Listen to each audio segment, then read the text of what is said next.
Hello everyone, this is Nikki Batgirl D'Angelo, and I'd like to thank you for joining me for another one of my flights in Around the World with Batgirl. I have made it to Island McArthur and essentially have not had the time to sit down and play again. Major issue was that I broke my rudder pedals. It's tough to fly this realistically without them, and the twist on the X55 just isn't a real rudder. It's hard to stand on your rudder when you need to in certain situations in slow flight or when you're taxiing on the runway, and pull back at the same time. And I could just turn off or reduce the realism of the game, and I didn't want to do that. So we're sitting here at the terminal on the tarmac over at Island McArthur Airport on Long Island, and I have chosen a destination of, I believe it's Portland, Maine, as our final destination. It's late in the day, it's probably going to be dark when we get there, and the weather isn't exactly perfect. So let's see how this flight went. Here we are on a snowy, cloudy, wet day in Island McArthur Airport, snow drifting across the runway. Just getting ready for takeoff. We're going to be taking off on 33 left, I believe it is. And I'm just taking a look for traffic because the air traffic control system in this game is so abysmal that I decided not to use it this time. It's just been driving me nuts. So we're turning on to 33 left, adding a little bit of flaps. Wind is killing us. It's coming at almost 30 knots, gusting, and it's coming right at 360 degrees. So it's going to be a little bit off to our right. So we're going to be having a little bit of problems here. So we're going to push the throttle forward. I've got a little bit of movement going on from both the torque on the two non-counter-rotating props and the wind.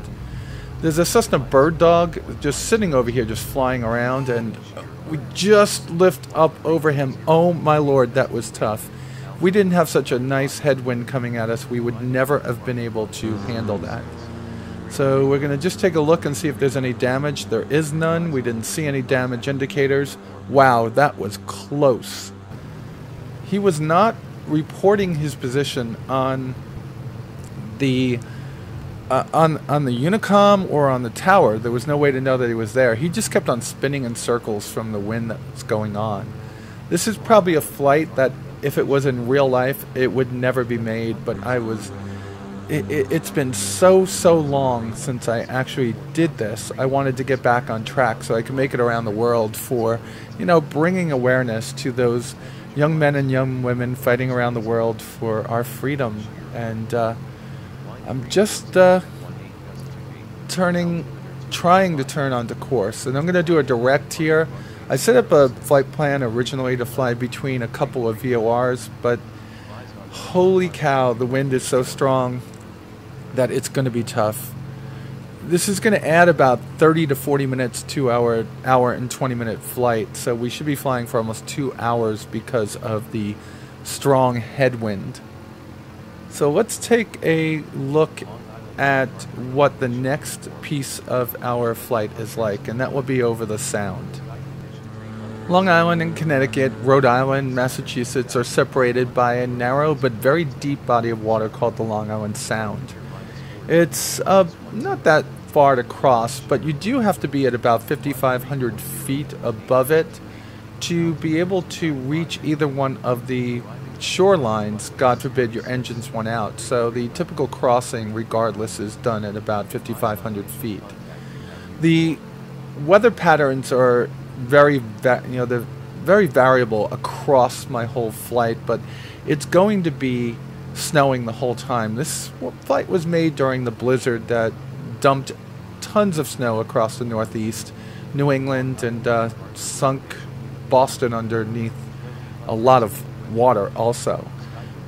One of the key things to know is that we've got 2,700 feet scattered, which drops down to 1,900 feet scattered.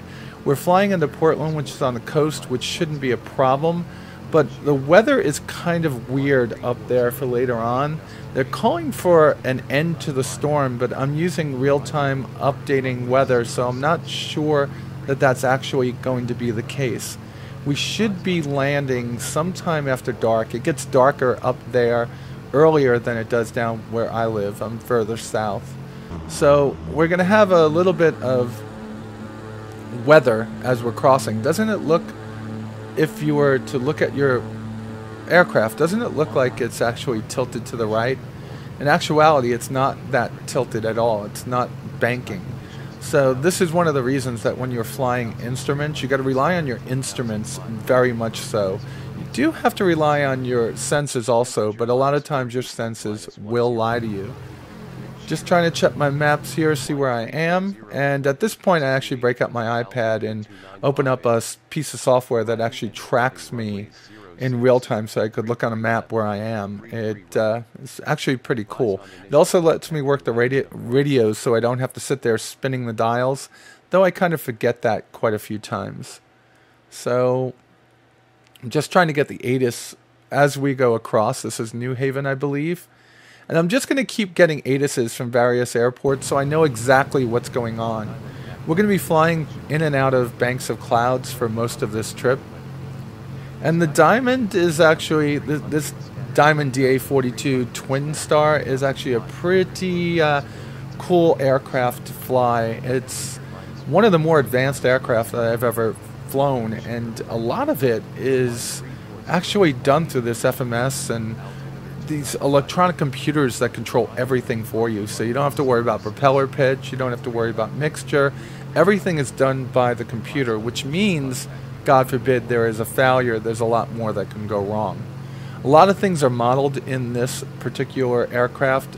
The pre-flight and loads are not, which is kind of a disappointment. I couldn't find one for X-Plane that was an economical and as good of a flight, as good of a visual model as this one.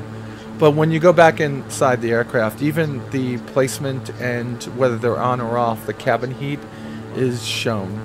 You can see off to our right Long Island and where we left, and you can see off in the distance, you can see the Connecticut and Rhode Island off to the right shorelines. Kind of wish you could click on that map down there and have it open.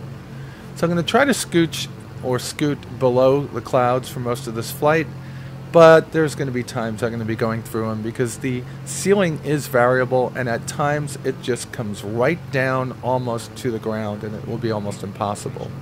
So we got to rely on our trusty instruments at that point. And instrument flying is not something that is easy. It's something that you have to do and get good at and be meticulous about, which in the end of this you will see how it almost kills me not being as proficient as I used to be when I flew every day. Alright, let's jump to the next event, which will be after we cross the shoreline of Connecticut. So we're crossing over the shoreline in just a few short minutes here of Connecticut. The extra high definition mesh that I added to the game is actually giving me much better textures to see. I did not upgrade the clouds yet, as I don't want to spend the $25 if this particular serial isn't going to take off, this particular series. I'm still going to do it whether you guys watch it or not, because I said I was going to do it and it has to be done. I all of a sudden have whiteout, and I believe it's because I have my landing light and my taxi light on at this point. I don't realize that until later. If you fly into a cloud with those on and it starts to get dark, they could blind you like that. Not blind you like you can't see, but blind your vision in front of you. So one of the things I'm starting to think about now is, what's the weather going to be like up there in Portland? So I start bringing the weather up on that app inside of my iPad, and it doesn't look so bad. I mean, I've got winds coming down at 20 knots gusting, 18 knots steady at 360 degrees. The runway I have chosen to land on is runway 36 up there.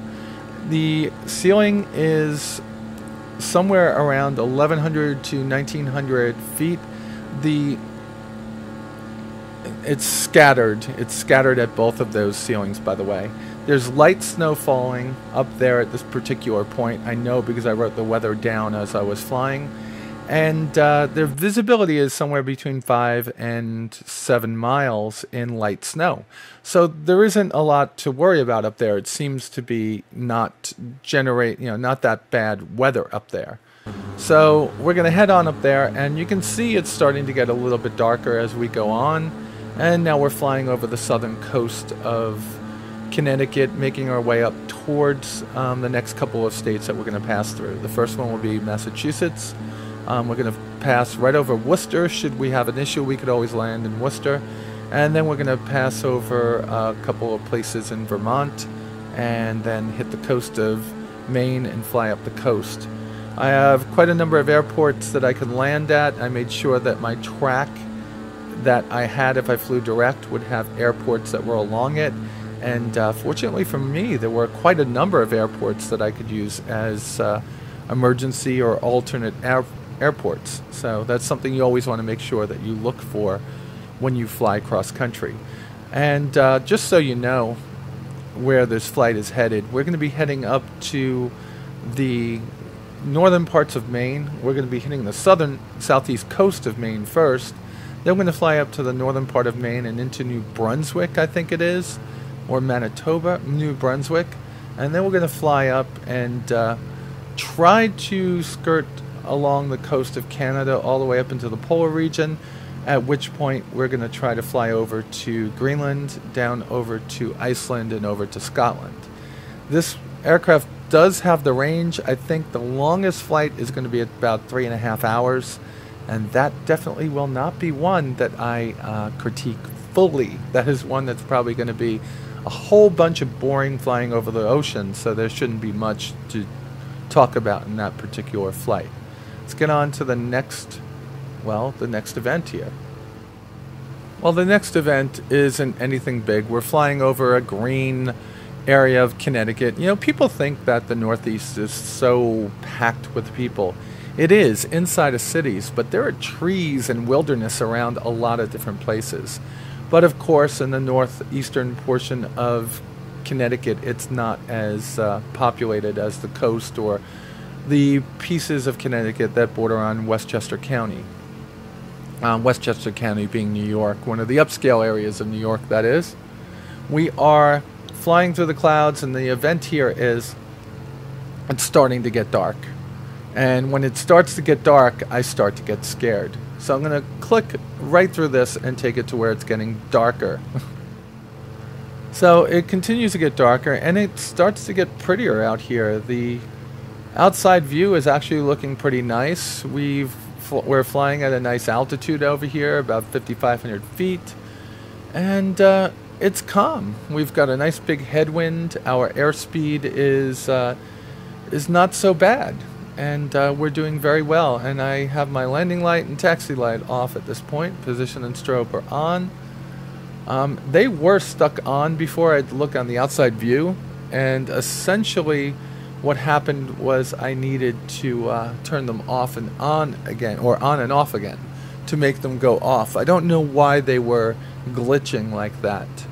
But now that they're off, everything seems to be good, and I could see a much better exterior view and have more detail.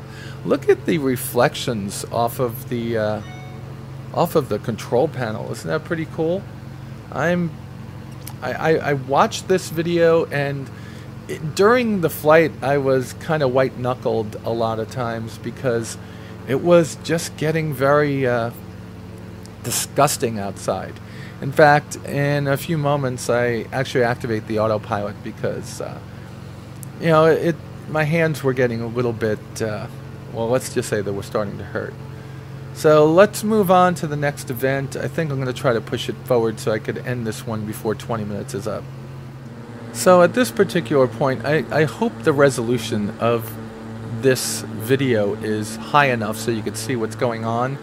I am flying through a blizzard. All of a sudden, whiteout. I couldn't see anything in front of me, left or right. Totally instrument flight now. No visual aids whatsoever. And snow coming sideways at me, right at my screen, pelting it. Of course, I'm giving you an exterior view right now because I feel that that's a little bit more exciting to show you what's going on. this was just part of the harrowing conditions that I had to fly through in this flight. So just take a look at that for a second. Think about if I was actually stupid enough in real life to fly in this condition in a plane this small. First off, I probably wouldn't be here to talk about it. Something I want you to look at on this aircraft, doesn't the tail look almost like a flight you would put on a dart? It's kind of weird, right? Alright, let's jump on to the next event. Both flying north and time have made it so it's getting dark outside, and you start to see the lights coming on the roads and the houses down below. Only the houses and the roads start becoming more and more sparse as we fly towards Vermont and then into the southern portions of Maine. It seems to have calmed down again. I all of a sudden have broken clouds. I'm checking the DUATs and different weather centers, and they were reporting light snow and variable winds gusting up to 20 to 25 knots at this point. At ground level, I'm still flying at 5,500 feet. I shouldn't have been able to see the ground at this point because it was reporting overcast at 2,800 feet. I'm looking off to my left, deciding at this point, should I land at that airport or not? Because it looks like the weather forecast may be wrong for southern, or I should say, central coast of Maine. They were reporting that it was going to be light to sporadic snow and visibilities of 7 miles with winds gusting to 20, and at this point when I looked at it, it was heavy snow, visibility less than 3, and gusts to 30 miles an hour or 30 knots coming down the runway at runway 360. Problem with this is the ILS runway is not runway 360, and the GPS approach at this point that's programmed into the GPS that I have on the aircraft does not have a GPS approach into runway 36, so we're starting to see some issues at this point. I might need to I was thinking about I probably would need to land at that point, but then I started seeing visibility going to greater than 5, somewhere between 7 and 9 miles. Here's another one of those snow squalls, a whiteout, and I've already missed my chance to land at that airport. I'm pretty done at this point. It's I've got to push forward. Alright, light snow, not heavy snow now. This is what I was expecting. So we're going to take a look at KPWM and see how far away I am from there. And not that far, probably about 20 to 26 miles out, maybe a little bit less. I'm going to get ATIS at this point and see if it matches up against what I have online for real.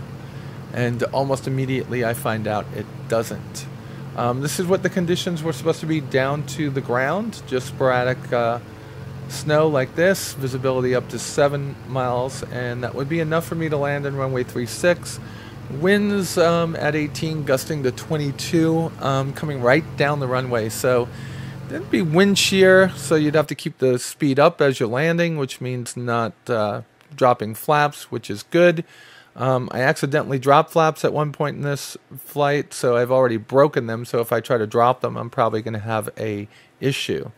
So all I'm doing right now is trying to file a flight plan and see if I can get ATIS to talk, not ATIS, ground control to talk to me, hoping that they could vector me in for a landing. God forbid I can't see because the weather in-game is not showing what the weather in real life was, but it didn't work out. So my worst fears seem to be coming true. And what are they, you may ask? Well, my worst fear is that the visibility in-game is not going to be what the visibility in real life is, and it's not. There's no way to see anything here, and regardless of having landing light on or not, I can't see anything. There's no reference to what's going on in the ground. There's no reference to anything around me. And I start looking around and trying to see what's the weather like over here. And then I look on the real radar map and they're just not matching up. This is weather from 3 hours ago in real life, not weather from what's going on up there right now. And one of the reasons I made the trip was because I was using real life weather and not the weather in the game, which evidently was lagging behind. So I needed to do something. I needed to actually fix it so it was the weather that was happening right now. So that's what goes on here. So let's move on to what happened next. So I spent a long time just circling above the airport, playing with weather and trying to see if I could see anything. Dropping down to 800 feet, 700 feet, 500 feet, 400 feet, and then going back up again. Still not being able to see anything. And finally, I fixed the weather to match what was going on in real life. I could now see the airport. I could now see what's going on. You can see over here, lots of lights. This is what I should have been seeing with just a few snowflakes coming by. And that's not what I was seeing. So I'm trying to line up the runway. ILS would be into one of the other runways. I left the winds and everything normal. Well, not normal, but what was being reported at the time, which was 18 gusting to 22 coming straight down the runway. So I should have no problem here. And I'm trying to fly around the airport, trying to get back onto a base leg, and finally onto final. I'm looking at my instruments, trying to see if everything is going good, trying to keep my altitude up, but you can see I almost touched down there. I was having some issues. No flaps, which is a good thing. I tried to deploy them, and they were the ones that kept on messing me up here. So we're going to turn back onto final and try to get ourselves lined up and touch down here at KPWM. And, let's see if we can see it. There it is. We should have no problem. You can see the longer runway is the one with the ILS. The shorter runway is the one without. So that's one of the main reasons here. And landing with a crosswind that could be gusting up to 22 at 90 degrees off your nose. Nah, I'm not going to do that. I've tried that too many times on this run of flight so far. Not going to do that again. So we're lining up the runway. We should be turning onto final here in just a few seconds. This is where my pedals start to act up again. I had to replace a couple of the potentiometers. They're the little pieces that actually move and report the position of the joystick or the throttle or the, in this case, the pedals. Thank God for CH Products sending out replacement parts. So we should be able to land here quite nicely. And making the runway, trying to make the runway, the wind is just stopping us dead. You could see that right now, coming down the runway the way it is. I mean, look at the, look to your left. Look at, see? Look at that, only 90 knots. Wow. Okay. Coming down. White over white, too high. And we're going to have a flatter approach normally. Okay, we got green, we got red. We're good. Pull back on the throttle. We're going to float a little bit. We are landing long. And we squeak it in. And we are down. There is no airport model for this in the game. All you have is the airport itself and not the buildings. I failed to install the one that I found, which has most of the northeastern coast on it, or I should say the New England coast on it. At least I thought I put it in there, but I probably didn't put it in the right directory. But that was today's flight. It was a doozy, and I hope not to be making any more flights like this one again, though when you're flying around the world, you got to take what you can get. And with that said, folks, I don't know where I'm flying to next. I'm going to have to look at some of the southern Canadian airports and see which one would be best to fly into. And I'm going to have to pick a day that's not so disgusting outside. Alright, and with that said, you all be safe out there, and I'll talk to you soon.